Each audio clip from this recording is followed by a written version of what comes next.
सुखदेव जी कहते हैं राजा परीक्षित से कि परीक्षित जिसने तुम्हारी रक्षा की माँ के गर्भ में, अब गोविंद की कथा का रचना करते हुए चलेंगे। श्री सुखदेव जी कहते हैं राजा परीक्षित से कि परीक्षित मथुरा के राजा है उग्रसेन। उग्रसेन की पत्नी है जिसका नाम है भैया पवन रेखा। कहते हैं कि घर में कोई संतान नहीं है। आज भैया पवन रेखा ने 16 श्रृंगार किया। 16 श्रृंगार करने के बाद वे कहाँ पहुंची? बागों में भ्रमण करने के लिए सहेलियों को साथ में लेकर जैसे बागों में पहुंची तो एक दुर्मलिक नाम की राक्षस ने भैया पवन रेखा को देखा। पतिव्रता नारी है। आज पतिव्रत धर्म नष्ट करने के लिए आज उसी राक्षस ने महाराज उग्रसेन का रूप धारण कर लिया। सभी भक्त चंद्रवंशी की कथा का रचना करते हुए चल रहे हैं, ठीक है। आज जैसे उग्रसेन का रूप धारण किया, मैया पवन रेखा कहने लगी स्वामी आपको तो हम महलों में छोड़कर आए थे, पर आप यहाँ कैसे? कहने लगे देवी तुम्हारे बगैर मुझे अच्छा नहीं लगा, मेरा मन नहीं लगा, इस वजह से मैंने सोचा मैं भी आ जाऊं। तो आज देखिए भैया पवन रेखा का पतिव्रत धर्म नष्ट करने के लिए वही दुर्मृग नाम का राक्षस उग्रसेन मैया का रूप धारण करके महाराज आज मैया पवन रेखा के साथ में छल बल करता है।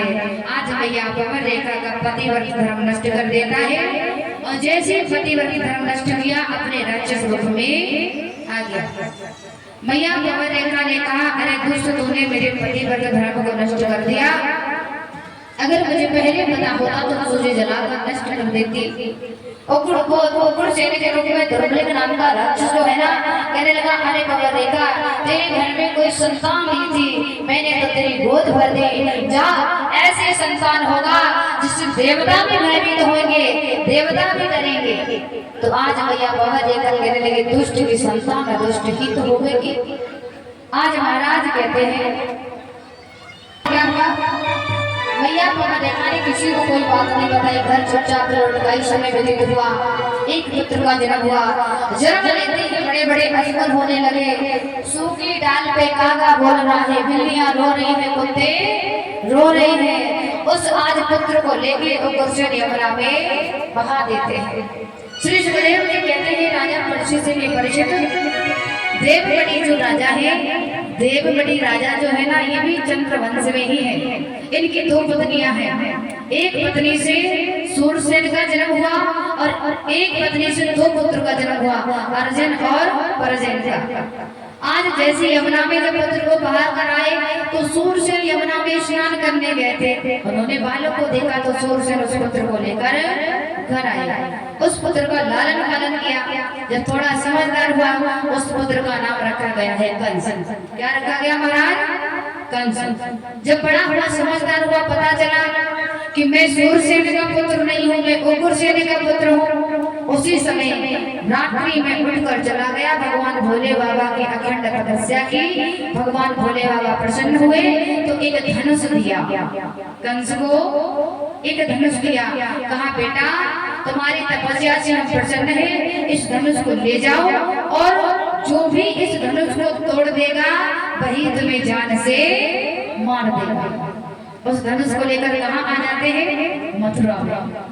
मथुरा में जब आए महाराज कहते हैं आज उग्रसेन को बहुत खटी खरी खोटी सुनाई, बहुत डांटा, आपका पुत्र था क्यों बहा दिया, क्यों मुझे छोड़ दिया, अपने आप से क्यों अलग किया।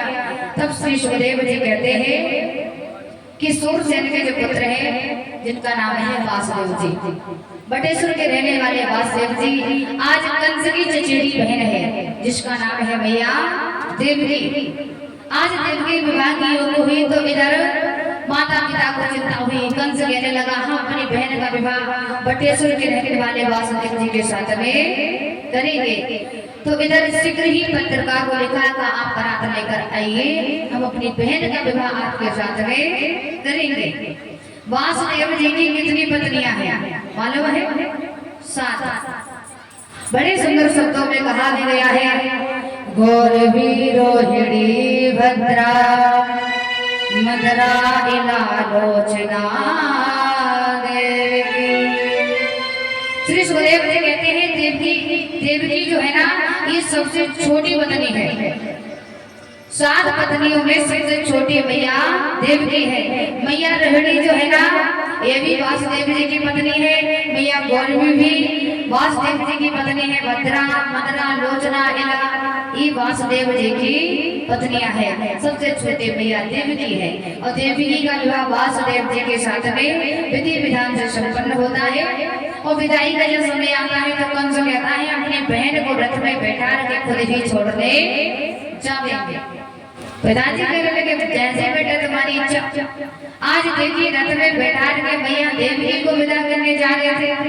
मथुरा से थोड़ा दूर ही निकल पाए थे, आकाशवाणी हुई, कहा अरे दुष्ट कंस, तू जिस बहन को रथ में बिठा के ले जा रहे ना, इसी देवकी की आत्मा जो लाल होगा वही तेरा काल होगा, वही तुझे मार देगा। रथ को रोक दिया। देवकी के केस को पकड़कर जमीन पर पटक दिया, तलवार निकाल लिया। जब देवकी ही नहीं रहेगी तो आठवीं संतान कहां से आ जाएगी? ना रहेगा बांस और ना बजेगी बांसुरी। वासुदेव जी कहने लगे मत मारिए, अगर तुम्हें देवकी के पुत्रों से भय है तो मैं क्षत्रिय हूँ, मैं सौगंध लेता हूँ कि देवकी की जितनी भी संतानें होंगी सब तुम्हारी गोद में लाला कर हम डालते रहेंगे। आज विदा नहीं किया, ससुराल नहीं भेजे, लौटा लाए बना मथुरा। हाथों में हथौड़ियां, पैरों में बेड़ियां डाल के कारागृह में बंदी बना दिया। और गुरुशिव जी कहा बेटा ये क्या कर रहे हो, संतान क्या कहेगा? तो पिताजी को हाथ में हथौड़ियां, पैरों में बेड़ियां डाल के बंदी बना दिया। महाराज कहते हैं समय व्यतीत हुआ, एक पुत्र का जन्म हुआ। आज वासुदेव जी कहते हैं देवकी से इस पुत्र पे मेरा कोई अधिकार नहीं है, मेरा कोई हक नहीं है, कंस को देना है। मैया देवकी ने रोते रोते पुत्र को दे दिया। कंस के पास में लेके गए। कंस ने कहा इस पुत्र से मुझे कोई भय नहीं है, आठवां पुत्र लेकर आना। पहला पुत्र वापस कर दिया। सभी देखता परेशान, कंस पाप नहीं करेगा, भगवान का अवतार नहीं होगा। नारद जी को भेजा गया कंस की बुद्धि खराब करने के लिए।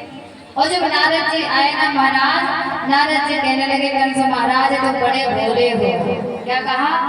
बहुत सीधे हो।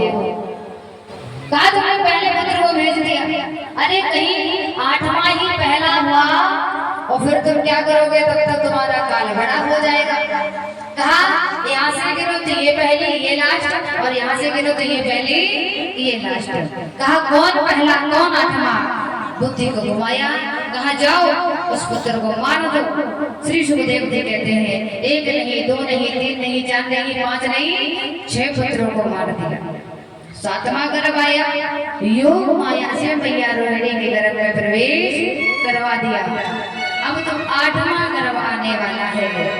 भादों का महीना है, दिन बुधवार है। श्री सुखदेव जी कहते हैं राजा परीक्षित से के परिचित जैसे 8वां गर्भ लगा, आज तो 8वां बालक जन्म लेने वाला आया, तो जहाँ पर 10 पहरेदार महाराज थे ना, वहाँ पर 10,000 पहरेदार लगा दिए। क्यों? कहीं हमारा काल बच के निकल ना जाए, कहीं भाग ना जाए। भादों का महीना है, घोर अंधेरी छाई है। आज तो सभी पहरेदार लगे हैं। आज 4 भुजाओं में मेरे नारायण भगवान कारागृह में प्रकट होते हैं। बोलिए नारायण भगवान की। प्रकट हो जाते हैं। कहा माँ मैं आ रहा हूँ। सभी पहरेदार सो गए, मूर्छ अवस्था में हो गए। कहा आज भैया देवकी कहने लगे बेटा मत आइए प्रभु, मेरे भैया ने 6 पुत्र मार दिए, तुम्हें भी मार देगा। कहा भैया मुझे पिता से कहकर गोकुल भिजवा देना, मुझे मामा नहीं मार पाएगा। आज देखते ही देखते मेरे गोविंद छोटे बन जाते हैं। बोलिए भक्तवत्सल भगवान की, बोलिए कृष्ण कन्हैया की। आप लोगों के बीच में वासुदेव जी लाला को लेकर आएंगे। सभी माताएं निछावर करेंगी, उनके वासुदेव जी लाला को लेकर चलते हैं गोकुल की ओर। कैसे चलते हैं और क्या कहते हुए जा रहे हैं मालूम है कि ओ बेटा बारे मत भूल जइयो मोको, छबड़ा में धर के तो पहुँचाओ गोकुल बेटा दुनिया तेरे नाम ले।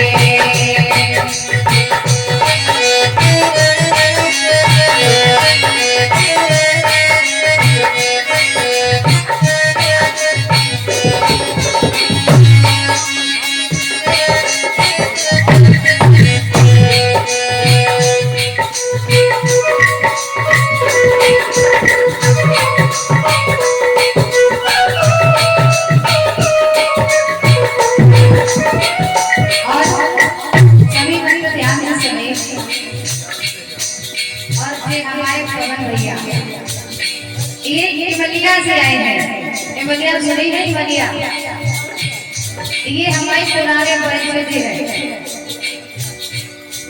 2-3 महीना पहले ही कथा हुई थी भैया के यहाँ पर, तब हम ही गए थे मलिया में।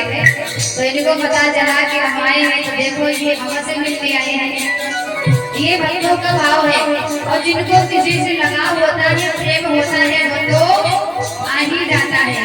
आज वासुदेव ने लाला को लेकर जा रहे हैं कैसे, ओ बेटा बाजे मत बोल गइयो छबड़ा में करके तुमको पहुंचाओ गोकुल धाम रे लाला दुनिया रटे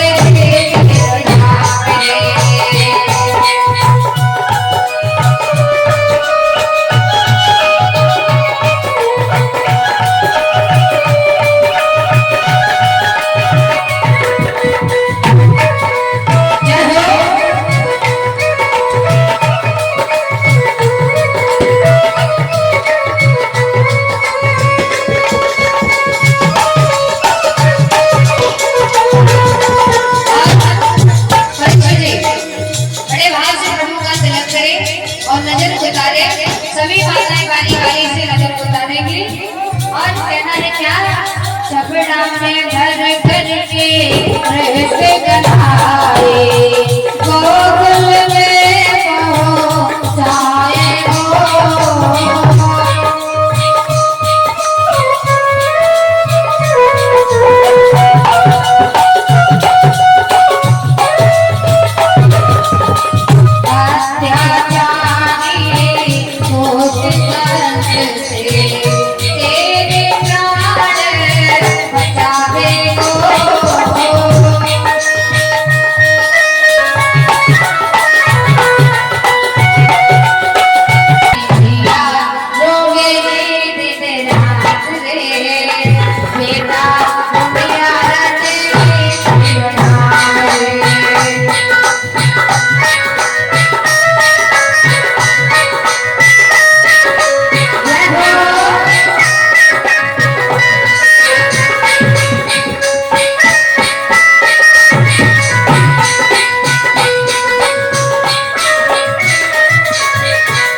स्वामी जी पास में निकले जा रहे हैं तो क्या कहा है कि आवत देखो तो अजग चढ़े आई आवत देखो तो अजग चढ़े आई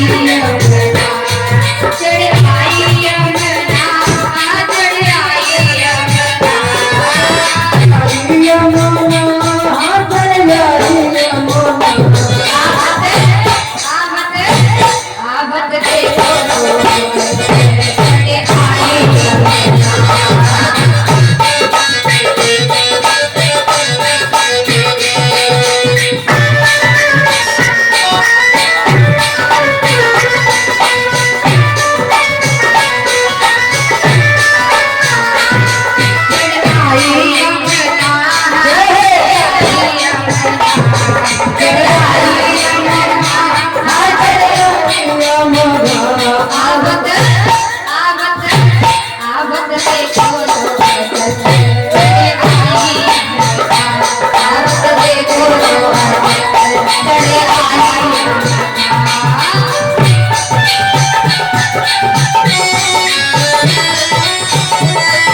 छोड़ देते हैं और मैया यशोदा की कन्या को लेकर सीधे आ जाते हैं कहाँ? मथुरा नगरी में। जैसे मथुरा में आए हाथों में कड़ियां पैरों में बेड़ियां अपना पड़ गई, ढोल हुआ जय हो। अब जल्दी जल्दी से बधाइयां लेकर आए और अच्छी सी बधाई में जो लाए हो तो भेंट व्यक्त हुआ। कन्हैया तो खूब मोटे ताजे हैं, ठीक ठाक